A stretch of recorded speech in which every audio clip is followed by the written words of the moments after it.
Fruits লাগছে আমাদের cake বানানোর জন্য। ড্রাই ফ্রুটস যেমন আমি এখানে পাইনাপল ড্রাই নিয়েছি, ড্রাই পাইনাপল, কিউই নিয়েছি, পাপায়া নিয়েছি ড্রাই, রেইজিন নিয়েছি, ব্ল্যাক রেইজিন, ব্রাউন রেইজিন নিয়েছি, আর টুটি ফ্রুটি গ্রিন অ্যান্ড রেড নিয়েছি, আর লাগছে আমার অরেঞ্জ জুস। এগুলো সবগুলোই আমি ওভারনাইট সোক করতে হবে। এর মধ্যে আমি ড্রাই পাইনাপল দিয়ে দিলাম, এর মধ্যে আমি dry kiwi and dry papaya দিয়ে দিলাম, আমি রেজিন দিয়ে দিলাম, ব্রাউন রেজিনটা,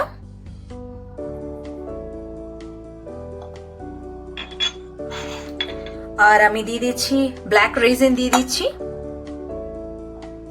আর টুটি ফ্রুটি গ্রিনটা আমি দিয়ে দিলাম, রেড টুটি ফ্রুটি দিয়ে দিলাম, আর দিচ্ছি আমি হাফ কাপ থেকে একটু বেশি অরেঞ্জ জুস দিয়ে এটাকে একটু স্পুন দিয়ে নাড়তে হবে। আর সোক ফর ওভারনাইট হলে খুব ভালো হয়, ওভারনাইট ছাড়া কিন্তু এটা ভালো লাগবে না খেতে। এটাকে আপনাকে সোক করতে হবে ওভারনাইট। এটাকে আমি ঢেকে দিচ্ছি।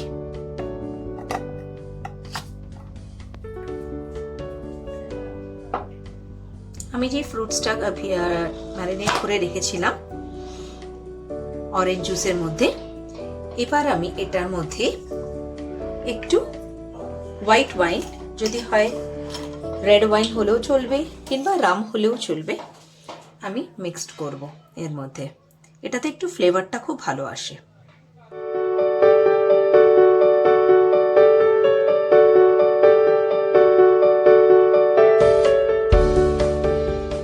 দিয়ে আমি মিক্সড করে এটাকে 20 মিনিটসের মতো সোক করব। 1 কাপ ময়দা, 1 cup powdered sugar, 1 cup butter and 4 eggs. আমি একটু আলমন্ড নিয়েছি আর কাজু নিয়েছি। আলমন্ডটাকে আমি গ্রাইন্ড করে নেব, কাজুটা রেখে দেব। আলমন্ডটাকে গ্রাইন্ড করে নিয়েছি। আপনারা চাইলে একটু দানা রাখতে পারেন, আমি একটু ফাইনলি আমি করিনি, একটু রেখেছি যাতে একটু মুখে পড়ে, ভালো লাগবে খেতে। 1/4 teaspoon of cinnamon powder, 1/4 teaspoon of nutmeg powder and 8 cloves. এটাকে আমি ভালো করে গ্রাইন্ড করে নেব, করে একটা পাউডার করে নিতে হবে।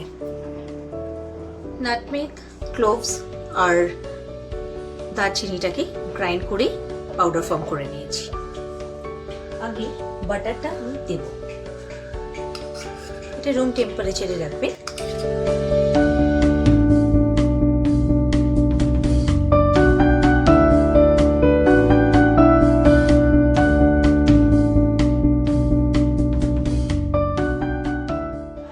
যখন এরকম সফট হয়ে যাবে, এবার আমরা এখানে পাউডার সুগারটা দেব। আপনি এর বদলে ব্রাউন সুগারও ইউজ করতে পারেন। দিয়ে আরেকবার আমরা এটাকে মিক্সড করব।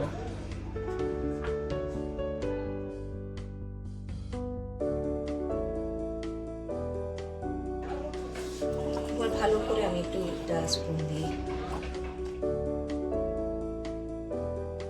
এরপর আমি এক এক করে ডিম এর মধ্যে দেব।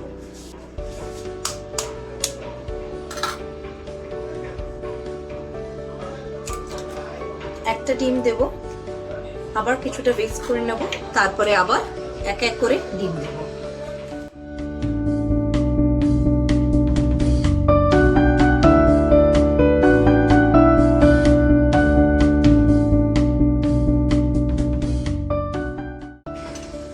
আমি আবার একটা ডিম দিচ্ছি এর মধ্যে।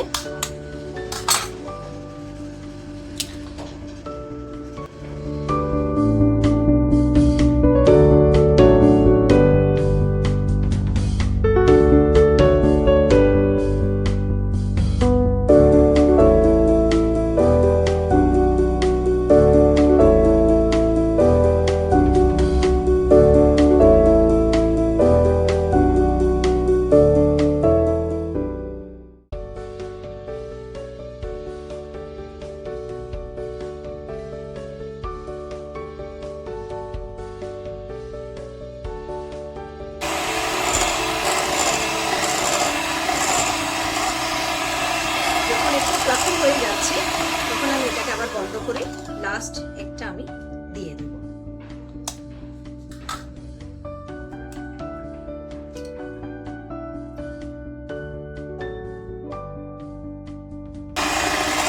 হচ্ছে আমি এই স্পাইসটা যেটা করে রেখেছিলাম সেটা আস্তে আস্তে এর মধ্যে দিয়ে দেবো।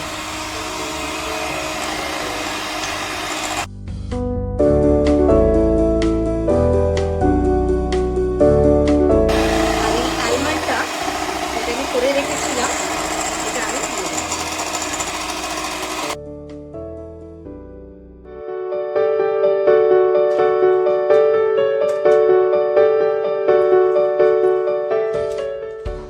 রেডি হয়ে গেছে। এবার আমি এর মধ্যে ময়দাটা দেব, এটা 1 কাপ। এটাকে চেলে নিতে হবে।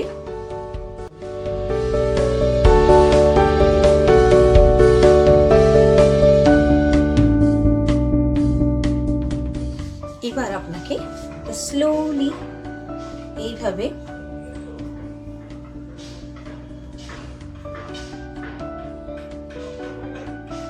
ভালো করে এটাকে মিক্সড করে নিতে হবে।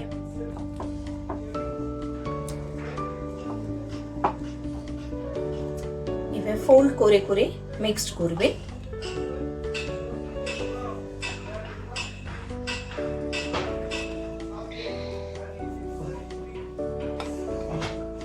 এবার আমি কিন্তু কোনো হুইস্ক ইউজ করব না, এটা জাস্ট একটা আপনাকে স্প্যাচুলা দিয়ে করতে হবে। এটা ফোল্ডিং মেথড, ফোল্ডিং এ এইভাবে করতে হবে।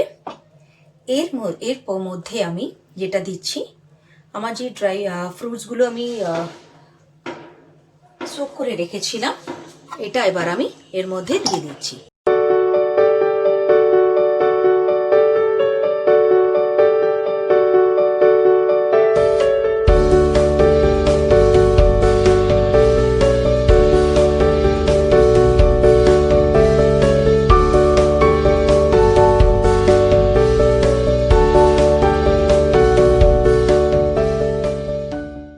এবার আমার কাজু যেগুলো ছিল স্প্লিট করা, সেটাও আমি দিয়ে দিলাম এর মধ্যে।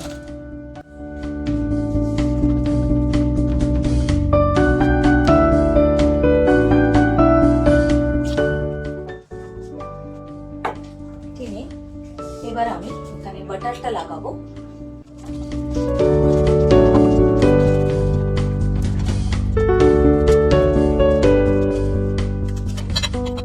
একটু ময়দা ডাস্টিং করব।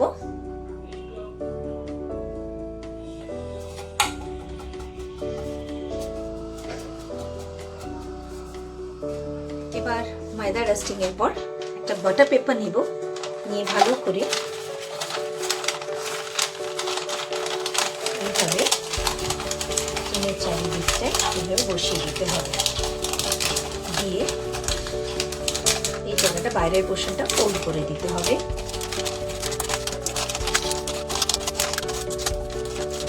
একটা বাটার পেপার আমি এইভাবে দিয়ে আবার এটাকে ফোল্ড করে দেবো এই পাশ থেকে।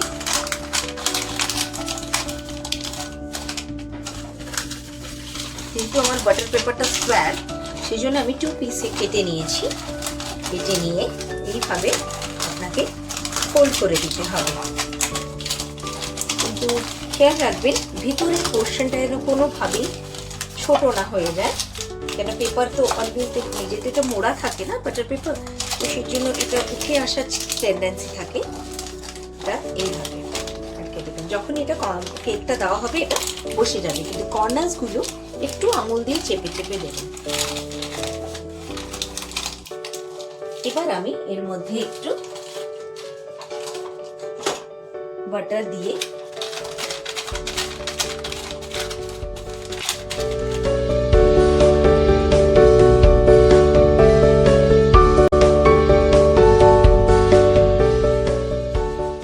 এটা হয়ে গেছে। এবার আমি কেক ব্যাটারটা এর মধ্যে ঢেলে দিচ্ছি।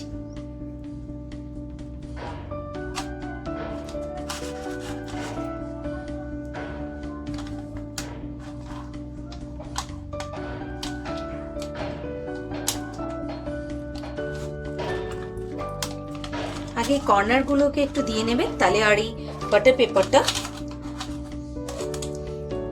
প্রবলেম করবে না।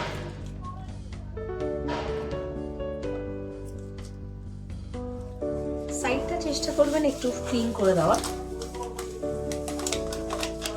এইভাবে।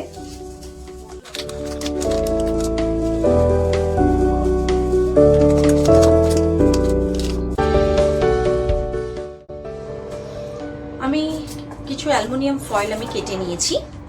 এবার আমি এই প্যানটার মধ্যে আমি এই অ্যালুমিনিয়াম ফয়েলটা লাগিয়ে দেব এইভাবে। এটাতে সাইডটা আপনার বেকও হবে, বাট পুড়বে না। পুরোটাই এইভাবে দিয়ে আমি একটা থ্রেড দিয়ে বেঁধে দেব।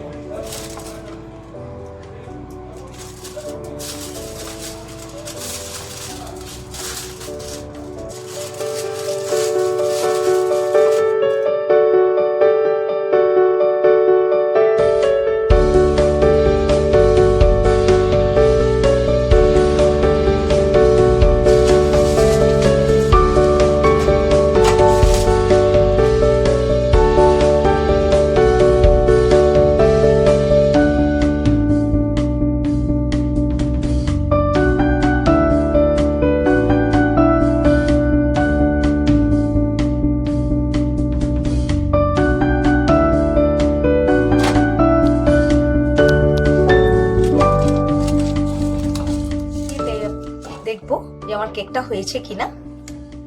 টুথপিক যদি ক্লিন এসে যায় তার মানে আমার কেকটা কিন্তু ভিতর থেকেও হয়ে গেছে।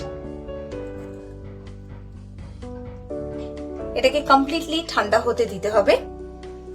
একটা ডিশ জাস্ট উপরে এইভাবে লাগিয়ে দেবো।